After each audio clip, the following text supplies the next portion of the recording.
Eu ia andando pela Avenida Copacabana e olhava distraída edifícios, nesga de mar, pessoas, sem pensar em nada. Ainda não percebera que, na verdade, não estava distraída. Era de uma atenção sem esforço. Estava sendo uma coisa muito rara. Livre. Via tudo e à toa. Pouco a pouco é que fui percebendo que estava percebendo as coisas. Minha liberdade, então, se intensificou um pouco mais, sem deixar de ser liberdade. Não era tour de propriétaire. Nada daquilo era meu, nem eu queria. Mas parece-me que me sentia satisfeita com o que via. Tive, então, um sentimento de que nunca ouvi falar. Por puro carinho, eu me senti a mãe de Deus, que era a terra, o mundo. Por puro carinho mesmo, sem nenhuma prepotência ou glória, sem o menor senso de superioridade ou igualdade, eu era por carinho a mãe do que existe. Soube também que se tudo isso fosse mesmo o que eu sentia, e não possivelmente um equívoco de sentimento, que Deus, sem nenhum orgulho e nenhuma pequenez, se deixaria carinhar e sem nenhum compromisso comigo. Ser-lhe aceitável a intimidade com que eu fazia carinho. O sentimento era novo para mim, mas muito certo, e não ocorrera antes apenas porque não tinha podido ser. Sei que se ama ao que é Deus, com amor grave, amor solene, respeito, medo e reverência. Mas nunca tinham me falado de carinho maternal por ele. E assim como o meu carinho por um filho não o reduz, até o alarga, assim ser mãe do mundo era o meu amor apenas livre. E foi quando quase pisei num enorme rato morto. Em menos de um segundo estava eu eriçada pelo terror de viver. Em menos de um segundo estilhaçava-me toda em pânico e controlava como podia o meu mais profundo grito. Quase correndo de medo, cega entre as pessoas, terminei no outro quarteirão, encostada a um poste, cerrando violentamente os olhos que não queriam mais ver. Mas a imagem colava-se às pálpebras. Um grande rato ruivo, de cauda enorme, com os pés esmagados e morto, quieto, ruivo. O meu medo desmesurado de ratos. Toda trêmula consegui continuar a viver. Toda perplexa continuei a andar, com a boca infantilizada pela surpresa. Tentei cortar a conexão entre os dois fatos, o que eu sentira minutos antes e o rato. Mas era inútil. Pelo menos a contiguidade ligava-os. Os dois fatos tinham ilogicamente um nexo. Espantava-me que um rato tivesse sido meu contraponto. E a revolta de súbito me tomou. Então não podia eu me entregar desprevenida ao amor? De que estava Deus querendo me lembrar? Não sou pessoa que precise ser lembrada de que dentro de tudo há o sangue.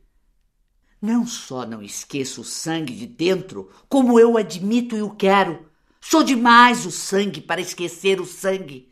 E para mim a palavra espiritual não tem sentido, e nem a palavra terrena tem sentido.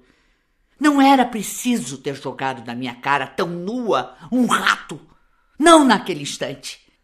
Bem poderia ter sido levado em conta o pavor que desde pequena me alucina e persegue. Os ratos já riram de mim no passado do mundo. Os ratos já me devoraram com pressa e raiva. Então era assim. Eu andando pelo mundo sem pedir nada, sem precisar de nada, amando de puro amor inocente, e Deus a me mostrar o seu rato. A grosseria de Deus me feria e insultava-me. Deus era bruto.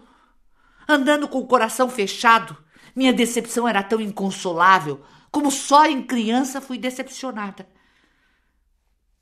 Continuei andando. Procurava esquecer, mas só me ocorria vingança. Mas que vingança poderia eu contra um Deus todo-poderoso? Contra um Deus que até com um rato esmagado podia me esmagar? Minha vulnerabilidade de criatura só. Na minha vontade de vingança, nem ao menos eu podia encará-lo. pois eu não sabia onde é que ele mais estava. Qual seria a coisa onde ele mais estava e que eu, olhando com raiva essa coisa, eu o visse? No rato? Naquela janela? Nas pedras do chão? Em mim é que ele não estava. Em mim é que eu não o via mais. Então a vingança dos fracos me ocorreu. Ah, é assim. Pois então não guardarei segredo. Vou contar. Sei que é ignóbil ter entrado na intimidade de alguém e depois contar os segredos, mas vou contar. Não conte, só por carinho não conte. Guarde para você mesma as vergonhas dele. Mas vou contar sim. Vou espalhar isso que me aconteceu. Dessa vez não vai ficar por isso mesmo. Vou contar o que ele fez. Vou estragar a sua reputação. Mas quem sabe? Foi porque o mundo também é rato. E eu tinha pensado que já estava pronta para o rato também. Porque eu me imaginava mais forte. Porque eu fazia do amor um cálculo matemático errado. Pensava que somando as compreensões, eu amava. Não sabia que somando as incompreensões é que se ama verdadeiramente. Porque eu, só por ter tido carinho, pensei que amar é fácil. É porque eu não quis o amor solene, sem compreender que a solenidade ritualiza a incompreensão e a transforma em oferenda. E é também porque sempre fui de brigar muito. Meu modo é brigando. É porque sempre tento chegar pelo meu modo. É porque ainda não sei ceder. É porque, no fundo, eu quero amar o que eu amaria e não o que é. É porque ainda não sou eu mesma. Então o castigo é amar um mundo que não é ele. É também porque eu me ofendo à toa. É porque talvez eu precise que me digam com brutalidade, pois sou muito teimosa. É porque sou muito possessiva, e então me foi perguntado com alguma ironia se eu também queria o rato para mim. É porque só poderei ser mãe das coisas quando puder pegar um rato na mão. Sei que nunca poderei pegar num rato sem morrer de minha pior morte. Então, pois, que eu use o Magnificat que entoa às cegas sobre o que não sabe nem vê. E que eu use o formalismo que me afasta.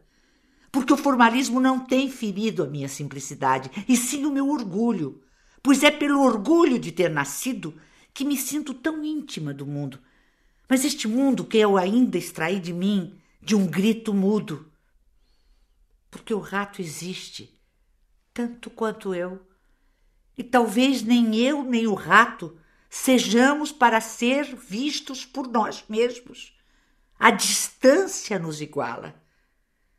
Talvez eu tenha que aceitar, antes de mais nada, esta minha natureza que quer a morte de um rato. Talvez eu me ache delicada demais, apenas porque não cometi os meus crimes. Só porque contive os meus crimes, eu me acho de amor inocente. Talvez eu não possa olhar o rato enquanto não olhar sem lividez esta minha alma que é apenas contida. Talvez eu tenha que chamar de mundo esse meu modo de ser um pouco de tudo. Como posso amar a grandeza do mundo se não posso amar o tamanho de minha natureza? Enquanto eu imaginar que Deus é bom só porque eu sou ruim, não estarei amando a nada. Será apenas o meu modo de me acusar. Eu, que sem nem ao menos ter me percorrido toda, já escolhi amar o meu contrário, e ao meu contrário quero chamar de Deus. Eu, que jamais me habituarei a mim, estava querendo que o mundo não me escandalizasse.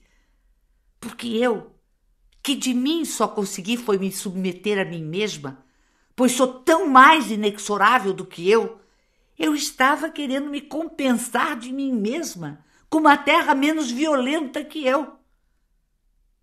porque enquanto eu amar a um Deus só porque não me quero, serei um dado marcado, e o jogo de minha vida maior não se fará. Enquanto eu inventar Deus, ele não existe.